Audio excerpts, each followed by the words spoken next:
Hello there, Aquarius. Welcome to your reading. I've got some really interesting images that came through.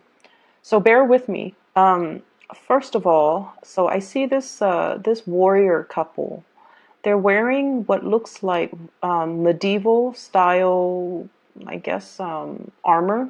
So one is a woman, the other one is a man. So I don't know if they're romantically involved, but they're kind of standing next to each other. The man, he has like a broadsword, one of those big swords that you have to hold with two hands, and the woman, she's got a smaller sword, and the other hand has like a shield, and they're surrounded by people that wants to, I guess, kill them.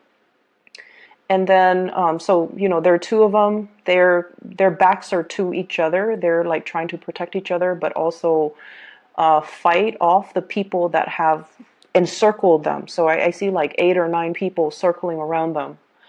And so it flashes to this tunnel of light. So I guess like they must have perished.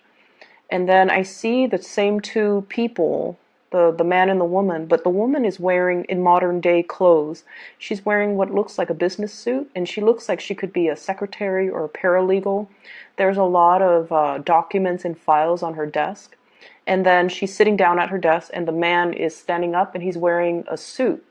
And he seems to be like her boss or something like that. And he's telling her, he's giving her details about a very, very important case, and then she's taking notes. So right away when I saw this, I almost feel like many of you might be in a relationship where it's a reincarnational, where there might have been, a shared past life situation. And what I feel is there is residual energies from those past lives that are carried over to this lifetime. And the first thing that I felt was this very intense, life or death type of a situation, where if you were in that past life where you were, fighting with each other against your enemies or whatever, there's an element here about, having a tremendous amount of trust that the other person has your back, having a tremendous amount of trust that the other person is not going to, stab you in the back and leave you for dead and save their own skin.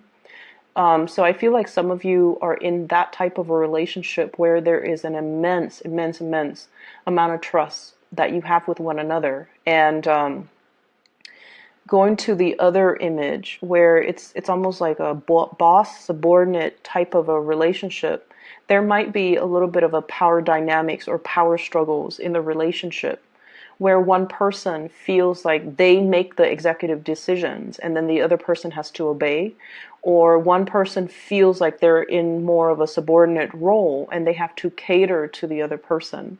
So that's what I'm feeling here, and I feel like those energies are carried over into your present relationship. Okay, so for those who are in a relationship and that resonates with you, what I feel is, on the one hand, when we are reunited with a soul, especially somebody that we shared a past life, love relationship with, it can feel very magical. It can feel like, you talk to this person for 5 minutes and you feel like you've known them a lifetime. It can stir up a lot of passion and a lot of just indescribable magnetism. It's almost like you're drawn into each other's orbits. Okay? There might have been a lot of synchronicities, a lot of, I feel like chance encounter where you kind of run into each other, unexpectedly. There's a lot of that. And I feel like it is stemming from some type of a past life connection. I'm also seeing as well you both really inspire each other, because this past life energy is all about growth and expansion, and it's almost like there's so much trust involved in the relationship, where no matter what, you want the other person to do well, you want the other person to be happy, you want the other person to thrive, and you want the other person to survive. Okay, to do well, to excel professionally. You're not threatened by the other person outgrowing you, and vice versa. They're not threatened about you outgrowing them. Two people just really want what's best for one another. And whenever I see this sense of responsibility too, and it's coming up in this card. We have here the Two of Swords. Agreeing to disagree. Okay, this is like kind of like that stalemate. It's almost like that truce. Okay, we're not going to, aggravate each other. We're not going to continue to, argue over this. We can agree to disagree. So I feel that there's a sense of, that yin yang energy, that male female, I guess like opposite, where the two of you are very, very different from each other, but together you know how to harmonize the energies, you know how to make things work. And despite your differences, there is a great degree of trust here. The reason I brought that up is because those images came out really strongly, and I feel for some of you, even if it's not a love, work, relationship partner, I feel like you're having some type of a chance encounter with somebody that you've known before in a previous lifetime, where you really needed to depend on each other in order to survive. And no matter what, there was so much trust and faith and like that sense of personal responsibility to one another. So it's like a very beautiful type of an energy. But at the same time, past life energies can keep us very stuck, okay? Ways of doing, patterns of behaving, all of those things can be a little bit restrictive. That's what I'm sensing. So breaking away from that, and a lot of people do past life regression so that they know what challenges they face in their past life and how that has really affected them in this lifetime, or how that has created very it's almost like unexplained phobias or unexplained fears or cycles of behaving, so that they can break those cycles. So I feel like this past life snippet that I'm seeing is hopefully allowing some of you to kind of leave it in the past and try to move forward, okay? And what's coming out very strongly for me is it's almost like, if you are in that lifetime where you're fighting off like 8 other people, you're not in that survival mode, fight or flight mode anymore. And so you have to kind of be strategic about using the resources that are around you in order to make the situation a little bit more harmonious. Okay? So that's what I'm getting. What's coming in for you, especially for, this month? I have here the Princess of Wands, and this is in the traditional Rider-Waite deck. This is more like the Page of Wands. New passion, new energies, new drive and ambition, wanting to soar for the sun, wanting to show yourself as somebody who's capable and competent and, able to get work done. So I see you coming into this month very enthusiastic to get a lot of work done, to kind of show yourself, show your skills, and to, feel, it's almost like embracing things, embracing new opportunities, not shying away from a challenge, wanting to take on even more responsibility so that you can learn, so that you can grow, so that you can expand. So I feel like you're coming in very, very confident. For many of you, you're looking for work opportunities, mainly because you feel like your skills might not be properly utilized in one environment. So you're seeking more work, you're seeking more responsibilities, or even more duties to kind of showcase your talents. For others of you, you might take on a second job, or you might look elsewhere, mainly because I do feel there is an element here about lacking in financial resources. Okay, so you might have, overspent, you might have overindulged, and this month you're finding yourself a little bit in the red, and you're just like, okay, where can I, cut corners when it comes to my expenses, or where can I make more money so that I am able to make more? So I feel like you're very, very motivated to go to work, if anything, to increase your financial earnings, okay?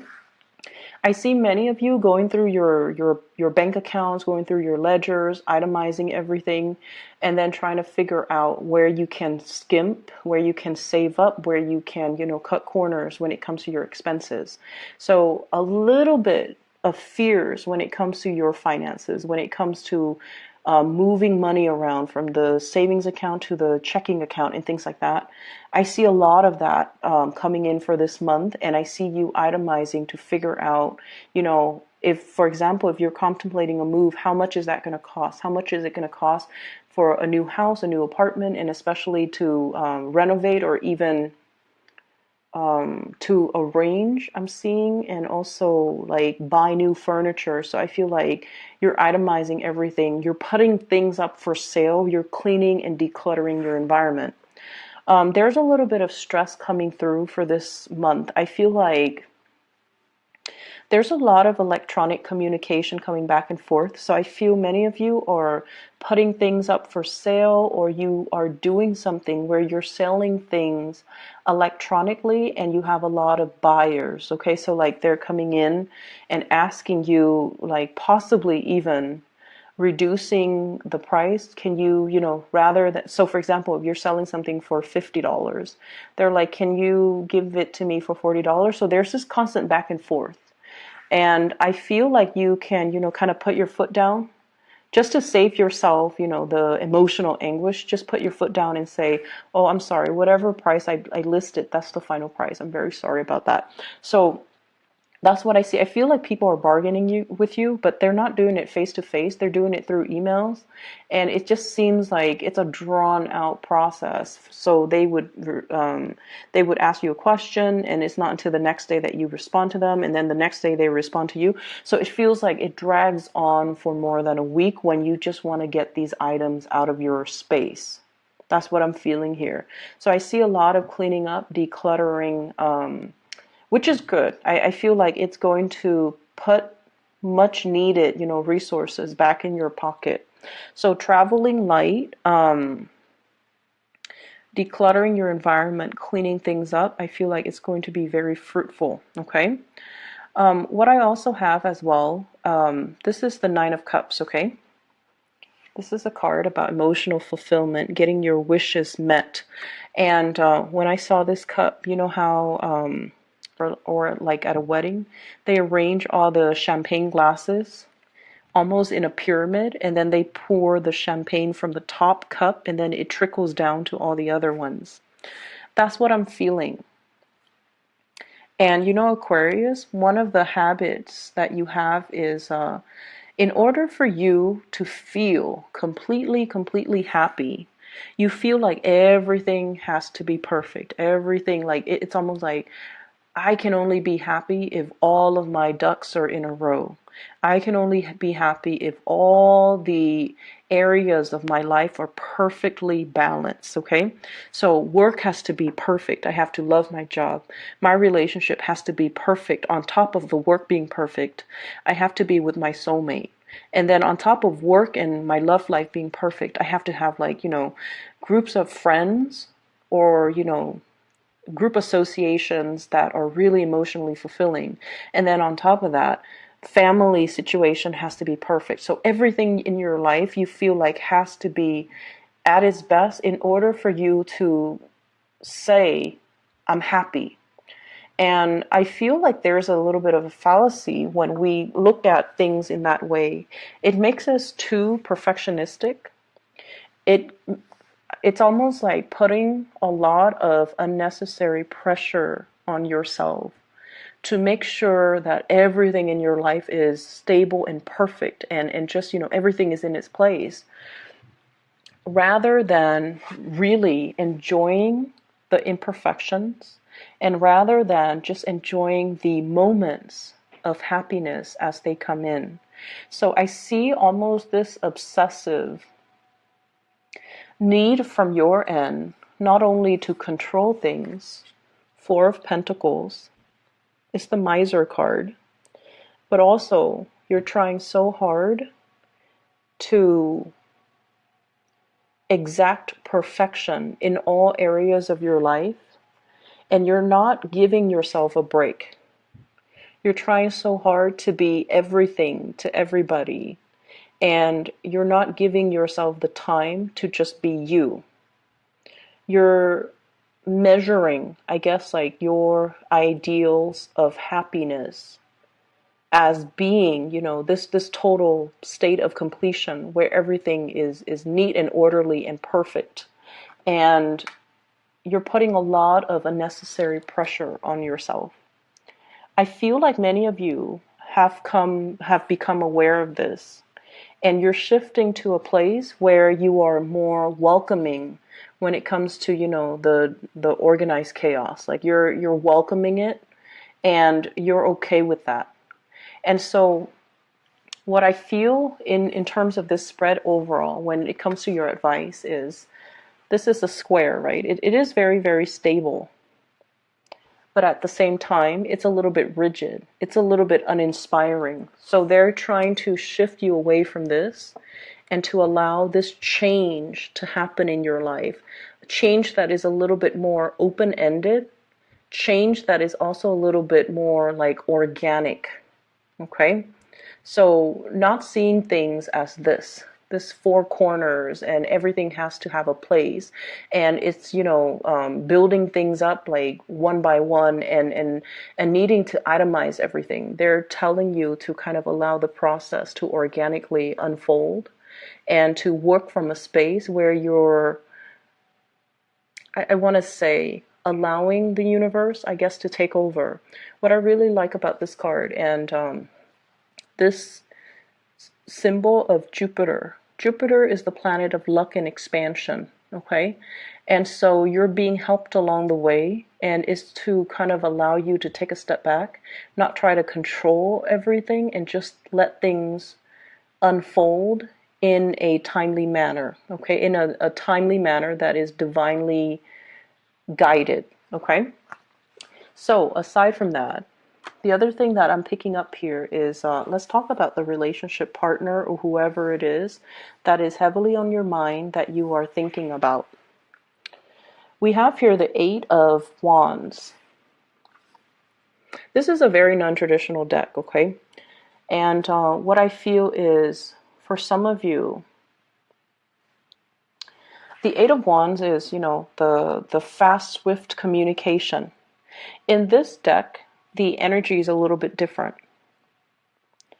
You're dealing with somebody who communication between you and this person can be a little bit contentious and can be a little bit jarring. Going to back to what I mentioned before about, the situation where the two of you might not really see eye to eye on many, many things.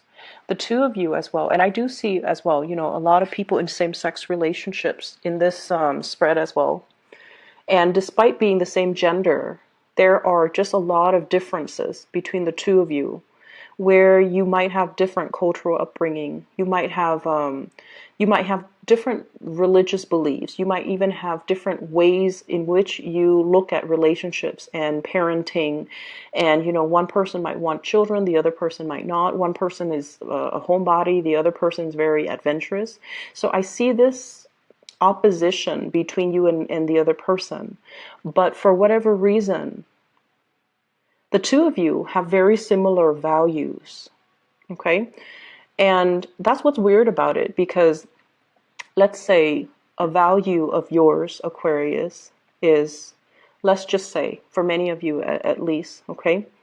It's almost like doing things to the best of your capabilities, okay? The person that you're dealing with, they have the same values as well. And because of that, on a values basis, things work out well, despite all the differences. Okay, and then let's just say another value of yours is, working really, really hard. Okay, so for example, if your boss gives you an assignment and they're like, I need this by the end of the day, even if you have to, stay very, very late in order to get it done, once you tell somebody you're going to get it done by the end of the day, you're going to get it done. So even if you have to stay behind, you still will do it. And even if you can, finish it by like 5 p.m., close of business day. But if the quality is lacking, you don't mind staying behind to perfect it and to make it the best that it can be before you submit it. And I feel like your partner has the same type of mentality. And when two people have the same types of values, it basically means that despite all the differences, despite all the ideological, clashes, despite the religious differences, despite the cultural differences, things can still work because you have the same values. And that's what I'm seeing here. I see for some of you, your happiness, and this is something you're very afraid of. I see for some of you, you feel like your happiness has to come at somebody else's expense. And I don't know why that is, okay? So it could be you want your partner to chip in and do a lot more than they're doing. But at the same time, you feel guilty about asking. It's almost like some of you are, once again, running yourself ragged, trying to be so perfect, trying to keep the house afloat, trying to keep your professional life moving, and trying to, keep the kids clean and fed and clothed and, put to bed. And then trying to balance out, making the time to see all of your friends.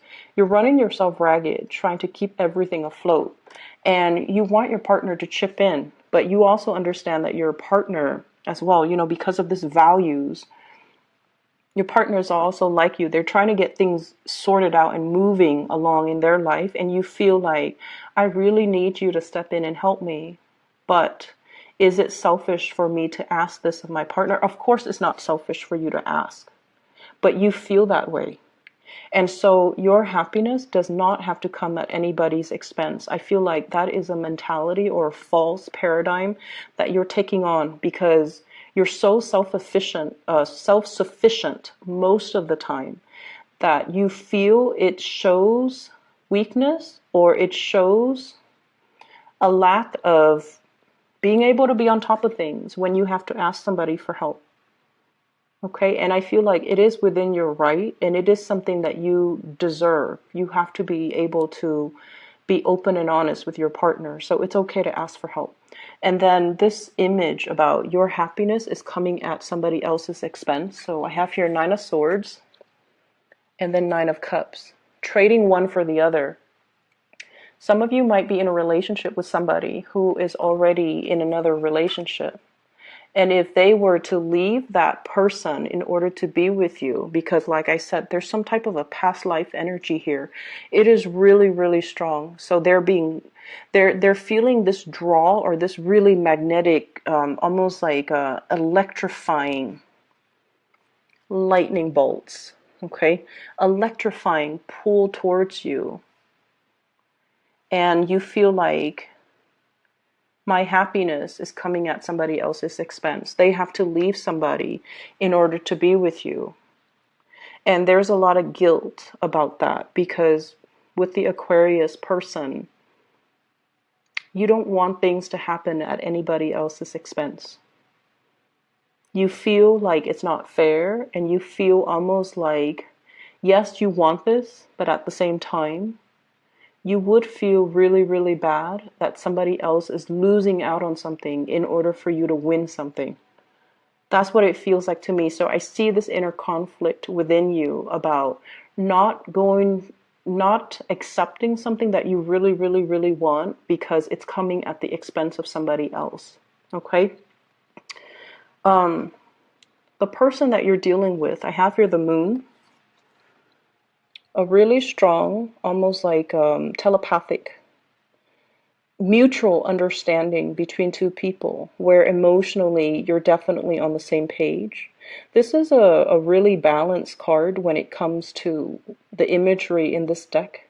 It's almost like long distance, and despite the distance, the two of you are still very, very much spiritually connected. Okay, and once again, this is a very, very strong past life type of a connection that I'm seeing here, where there's a big sense of responsibility, not wanting to hurt one another, not wanting, it's like a mutual understanding where we have each other.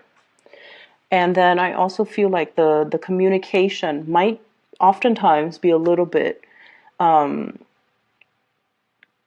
kinetic. It seems very ADD to me. It's like you can talk about every topic under the sun. And then within like a 5-minute conversation, things start here and they veer off to a very, very different direction. So it's like you can talk about family, you can talk about work, you can talk about, your car, you can talk about your pets, and then you can like veer off on really, really tangential topics. So I feel like everything is being discussed, a lot of communication going back and forth between you and the partner or whoever it is that you're dealing with. I'm also seeing as well, you're giving a lot more communication than they're giving back. And I feel like they might feel a little bit overloaded. Okay, so that's what I'm sensing. It's almost like you're bombarding them with way too much communication, and they're still trying to figure out how to answer your first question, and you've already shot them like 3 other questions. So I feel like it would be better if you slow down when it comes to the communication, so that it allows the two of you to understand each other fully and to discuss one topic at a time, thoroughly and completely, before you move on to another topic. Does that make sense? So I feel like there's a lot of communication, but when it comes to substantial communication, I feel like you guys are just like scratching the surface, and you're not talking about things thoroughly enough in order to resolve, or in order to fully express or fully explore that topic before you completely move on. Okay? So slow down the communication a little bit, asking the other person more follow-up questions so that you understand where they're coming from, because I feel like they feel a little bit overwhelmed. They're like still trying to figure out the first part, and you're already, 3, 4, 5 steps ahead of them. And I feel like they feel a little bit overwhelmed. Okay? Your partner is going through some major transformative changes in their love life as well. And what I mean is, if in the past they've just been like going through the motions, doing what is expected of them, doing what is culturally expected of them, or what is, socially expected of them. So for example, if they are a male and they're in their 30s, they're just like, okay, by the time I'm in my 30s, I need to be established with a career so that I can get married, so that I can, have a kid when I'm 35, because by the time I'm 40, it's going to be too old. That's what I feel is going through your partner's head. This is somebody who's very stable, who's very reliable. And I feel like they're very strong as well. They seem like very well-rounded, and they feel like they're very family-oriented. I'm seeing this rainbow here, and it's almost like that completion. Okay, everything is like under the rainbow. So I feel like it's somebody who's very, very family-oriented. And so they've been going through the motions as to what's expected of them. And I feel like it's not until the past 2 years where they kind of stopped themselves and to look at, am I doing this because it's making me happy, or am I doing this because it's expected of me? So I feel like they're going through some major transformations when it comes to being able to clearly identify what brings them emotional happiness versus what brings them stability, or versus what they're doing that is, appeasing everybody, but that's not really making them happy. I also feel as well, they're starting to understand you a little bit more. So this could be, your significant other, your spouse, or even the person that you are interacting with. They're starting to understand you a lot more. They're starting to understand your way of thinking. They're starting to understand that when they're dealing with you, what they see is pretty much what they got. Because I feel with this moon, where they have been very confused about you in the past, because they kept reading between the lines. They didn't take you at face value. And so now it's like they stop reading between the lines. They just take everything that you say at face value. And I feel like they're starting to get it. They're starting to have like a much better understanding of you. And they're starting to feel as if, I don't have to fear this person. So if in the past, their guard has been up about you, if they've been blocking you or guarding, like, putting up their walls or just doing whatever it is that to kind of defend themselves against you for whatever reason.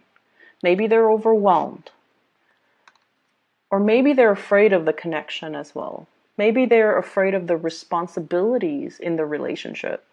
They're putting their guard down. They're starting to understand you. They're starting to think like you, and they're starting to also I feel like, you're bringing in awareness, or you're bringing a lot of ideas or ways of doing that they are welcoming. So I see them kind of absorbing your energy a little bit, which I feel is really good, because once they start doing that, Aquarius people are really hard to understand, but I feel like you have a partner or somebody here that is starting to really understand you, and they're kind of absorbing your energy, and that will allow them to understand you a lot more. Okay? So that's what I'm feeling here. There's going to be a lot of communication. There are a lot of changes that are happening in their lives. And then I also feel like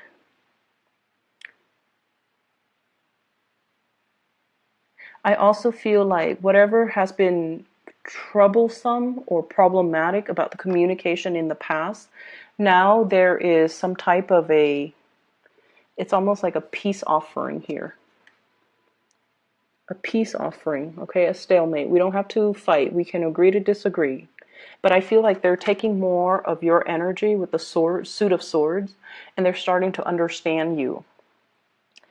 Moving forward for this month at least, I feel like you have to be easier on yourself. I feel like you need to kind of embrace new opportunities and new energies, especially when it comes to, fun, socializing, and just, going out. I feel for many of you, don't keep yourself cooped up in the house out of fear of, seasonal depression. Get yourself a lot more physically active, okay? So I'm going to leave it at that, Aquarius. I hope the reading is helpful for you guys. I do wish you the best, okay? Take care. Oh, and one last thing. I am no longer giving private readings. So for those of you who are still emailing me, I guess you might not have heard the announcement last month, but I'm no longer doing private readings. So if you are interested in a private reading, I've put down a link in the description box for a psychic. Her name is Bridget. She is phenomenal. I highly recommend her. If you haven't already, please book an appointment with her. She is amazing. And I've used her services in the past, and I highly recommend her. So if you would do that, click on the description box click on the link in the description box, excuse me, and her scheduling website is right there. Okay, I'll talk to you soon.